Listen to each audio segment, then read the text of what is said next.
Good evening, welcome back to my channel. I hope आप सभी अच्छे होंगे।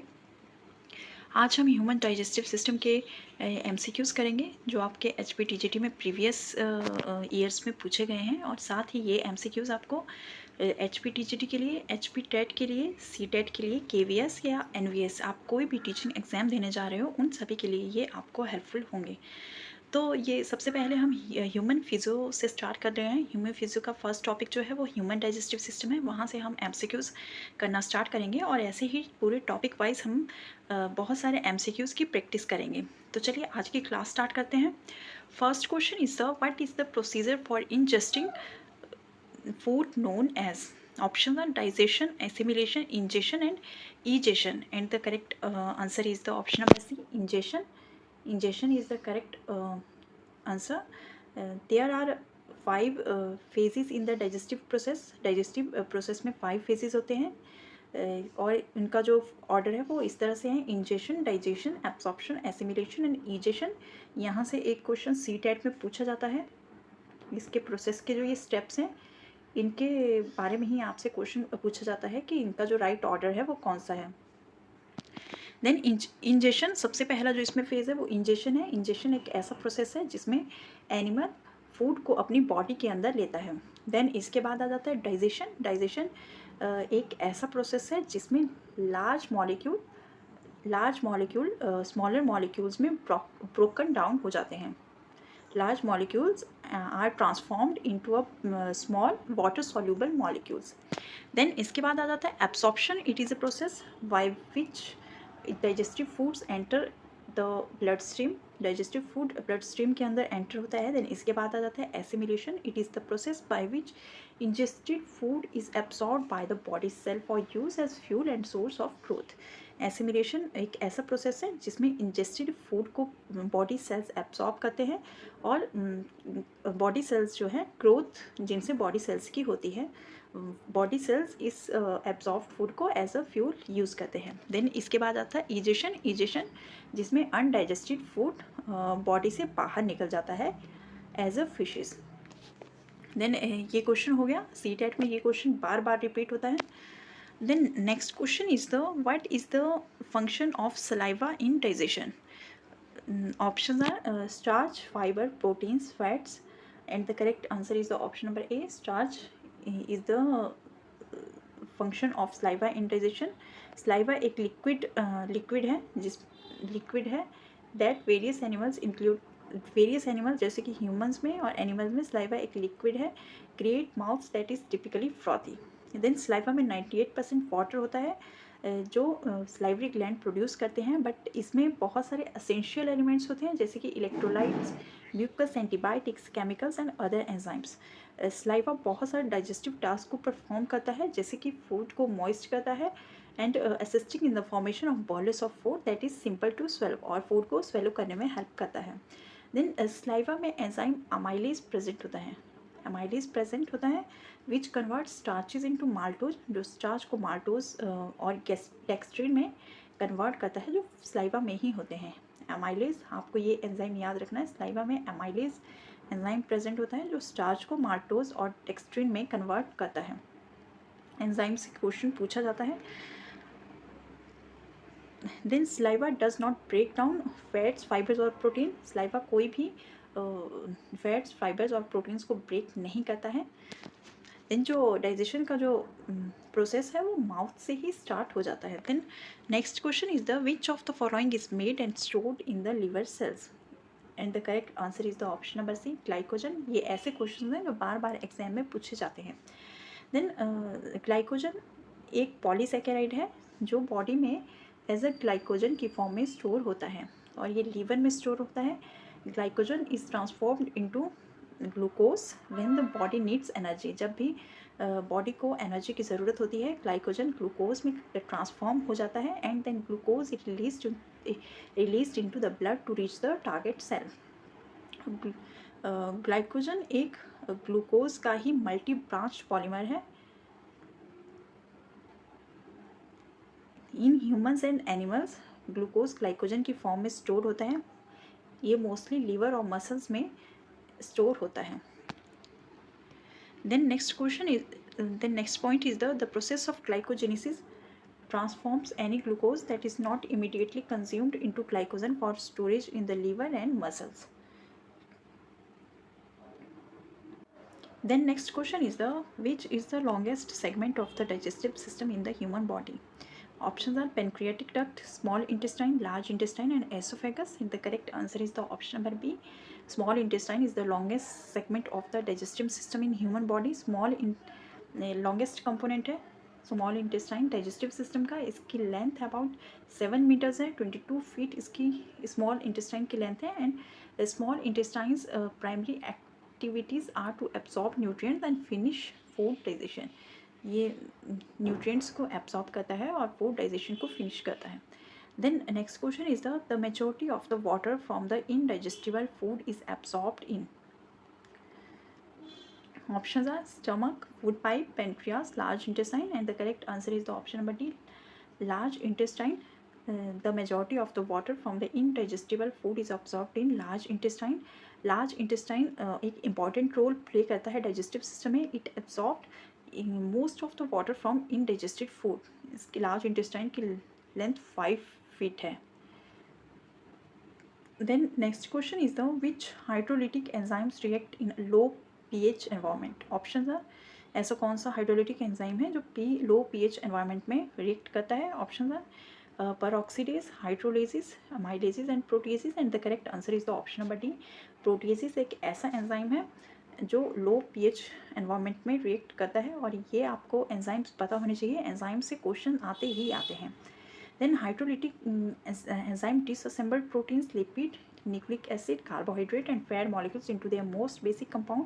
Hydrolytic enzymes proteins, lipids, nucleic acid, carbohydrates और fat molecules को डिसअसेंबल करते हैं उनके मोस्ट बेसिक कंपोनेंट्स को into their most basic components.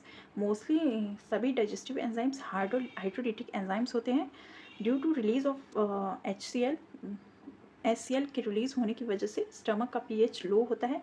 Proteases एक प्रोटीन डाइजेस्टिव एंजाइम है जो लो pH एनवायरनमेंट में ऑपरेट करता है जैसे कि स्टमक में. ये क्वेश्चन बार बार रिपीट होता है. Then amylase is the starch carbohydrate starch digestive enzyme है. प्रोटीएज प्रोटीन डाइजेस्टिंग एंजाइम और अमाइलेज स्टार्च और कार्बोहाइड्रेट डाइजेस्टिंग एंजाइम है. यहाँ से ऑप्शन पूछे जाते हैं कि कौन सा कार्बोहाइड्रेट डाइजेस्टिंग एंजाइम है, कौन सा प्रोटीन डाइजेस्टिंग एंजाइम है. इसलिए प्रोटीएज प्रोटीन डाइजेस्टिंग एंजाइम है जो लो pH पे रिएक्ट करता है. एंड जो अमाइलेज है वो कार्बोहाइड्रेट डाइजेस्टिंग एंजाइम है. Then the dehydrogenation oxidation of numerous component in the presence of hydrogen peroxide is catalyzed by peroxidase.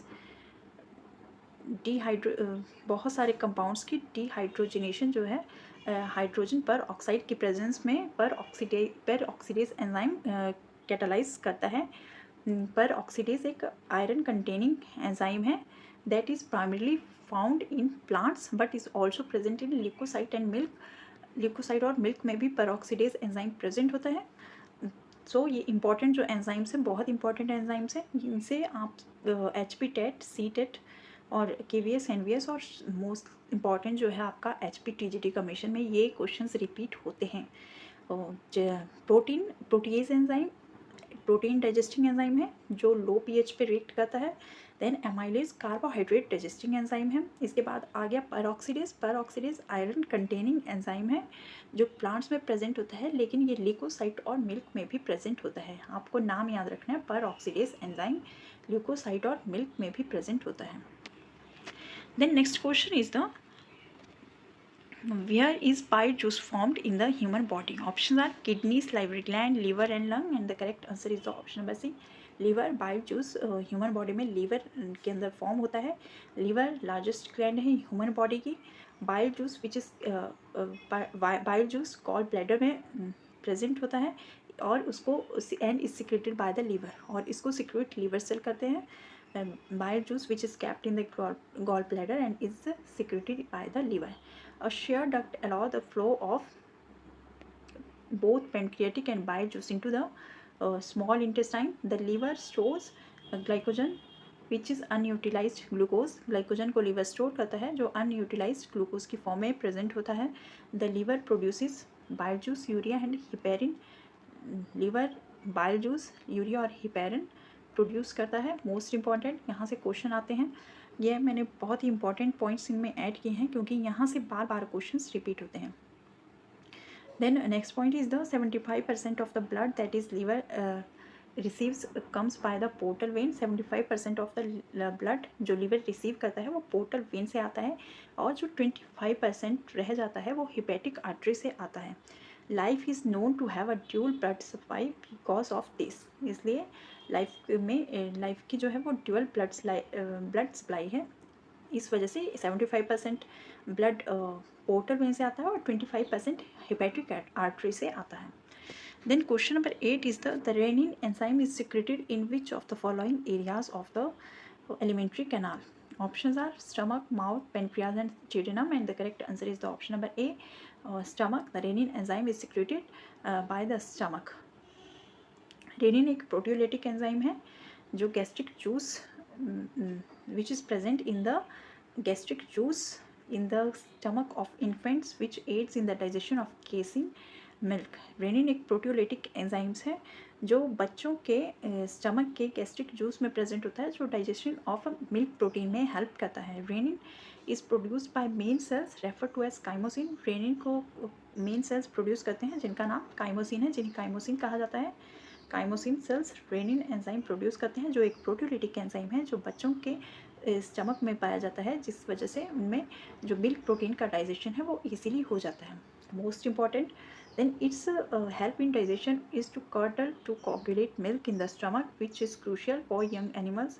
Rennin secretion are at the highest in the first few days after birth and धीरे धीरे ये कम होना start हो जाता है और इसकी जगह पे पेप्सिन जो एंजाइम है वो पेप्सिन एंजाइम रिलीज होना स्टार्ट हो जाता है। Then rennin is released in active pro enzyme that is known as pro chymosin and become active when it comes in contact with an acidic media. Rennin is released as rennin एक inactive pro enzyme के form में release होता है जिसको pro chymosin कहा जाता है और ये उसी टाइम एक्टिव होता है जब ये एसिडिक मीडिया के कॉन्टेक्ट में आता है। Then question number 9 is the what is the role of mucus secreted by the stomach? Options are to protect the lining of the stomach, to digest fat, to kill the germs in the food, none of the above, and the correct answer is the option number A, to protect the lining of the stomach। What is the role of mucus secreted by the stomach? To protect the lining of the stomach। Mucus or gastric mucus is a gel barrier secreted by epithelial cells and glandular cells in the stomach wall। Then question number 10 is the which juice secreted by the organs in the alimentary canal plays an important role in the digestion of fat? Options are pancreatic juice, saliva, hydrochloric acid, mucus, bile juice and pancreatic juice, saliva and hydrochloric acid, and the correct answer is the bile juice and pancreatic juice secreted by the organs plays an important role in digestion of fat। digestion of fat में bile juice और pancreatic juice important role play करता है। Bile juice liver जो है bile juice को secrete करता है। It does not contain any type of enzyme. Bile juice में कोई भी एंजाइम नहीं होता है। Bile juice help to make food alkaline and break down fat molecules. Pancreatic juice को पेनक्रियाज रिलीज करता है। इसमें बहुत सारे एंजाइम्स प्रेजेंट होते हैं जैसे कि amylase, trypsin, pancreatic lipase, nucleus is amylase and lipase. and secretion of the pancreatic juice is regulated by the hormone secretin and cholecytokinin। और जो पेनक्रियाटिक जूस की जो सिक्रेशन है उसको हार्मोन सिक्रेटिन और कोलेसाइटोकाइनिन रेगुलेट करते हैं। Lipase enzyme fat digestive enzyme है। Ptyalin is the digestive enzyme of saliva जो स्लाइवा में प्रेजेंट होता है। Hydrochloric acid is the produce naturally in the human stomach to help the digestion of food. Hydrochloric acid naturally human stomach में produce होता है जो digestion of food में help करता है। ये कुछ 10 क्वेश्चंस थे जो प्रीवियस ईयर में भी पूछे गए हैं और इनमें से आधे से ज़्यादा टॉपिक आपका ह्यूमन डाइजेस्टिव सिस्टम का कंप्लीट हो जाता है। जो इंपॉर्टेंट पॉइंट्स हैं ह्यूमन डाइजेस्टिव सिस्टम का, सबसे इंपॉर्टेंट एंजाइम्स से तो क्वेश्चन आता ही आता है, इसलिए ह्यूमन डाइजेस्टिव सिस्टम में जितने भी एंजाइम्स हैं वो आपको पता होने चाहिए।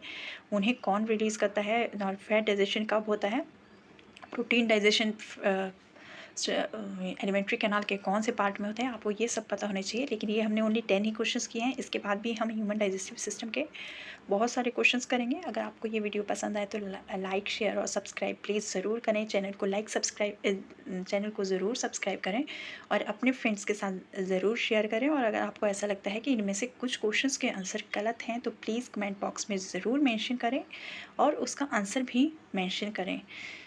तो आज के लिए बस इतना ही।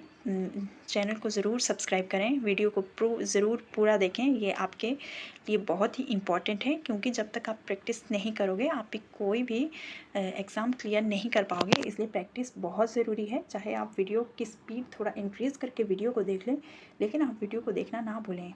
तो आज की वीडियो में बस इतना ही। अब हम नेक्स्ट वीडियो में मिलेंगे, इसमें भी हम ह्यूमन डाइजेस्टिव सिस्टम के ही क्वेश्चंस करेंगे। अगर आपको वीडियो अच्छा लगे तो मैं वीडियो में और इस क्लास में और सारे MCQs ऐड करूँगी, मतलब 20 से 25 MCQs मैं उसमें ऐड करूँगी।